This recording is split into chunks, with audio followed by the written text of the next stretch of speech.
Hello guys. Nakahinumdum pa mo atong niin ko nga. Nag-order mi sa Shopee butanganan og sapatos.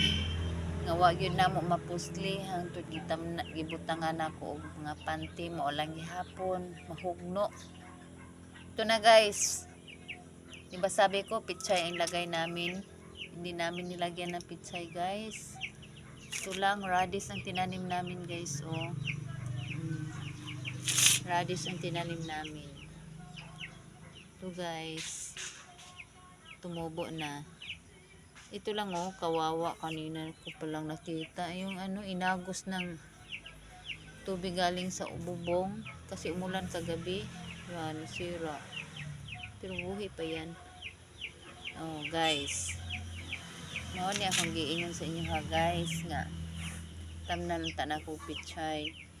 Walang namo tamnig pichay guys kay naami idea nga na kuan guys oh kana guys oh nani diri siya guys oh pitsay na ni siya guys, nakapalit mamigyumos mo na ni siya pitsay na ni siya tanan diri ni pitsay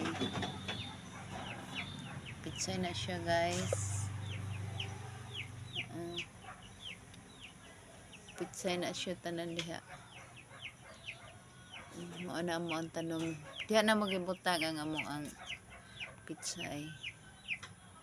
Update lang ta guys no kay para nga natay makuan nga content.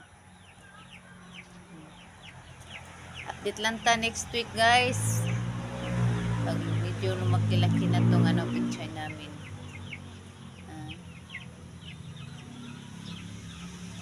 Ito ang first batch namin na pitsay guys, nandoon pa sa kabila. Ito tayo guys sa pangalawang batch namin. Ito ang second batch namin oh, yung sira na gulong ng motor nilagyan namin ng humus. May pitsay na to.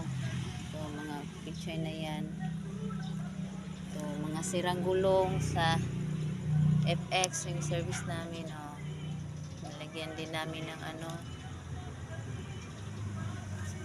pitsay. At ito guys, pitsay din guys sa sira na palanggana ba? Palanggana to. May mga pitsay na yan. At dito din guys, pitsay din yan. Pitsay. Humus yan. Pinaghirapan ng asawa ko ng magkuha ng dumi ng baka sa likod.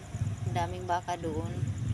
Inisa-isa niyang pinala. Tapos nilagyan namin ng lupa, yung matataba din na lupa at hinaluan namin ng dumi ng baka. May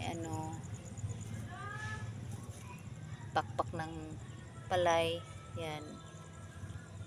Okay, thank you for watching.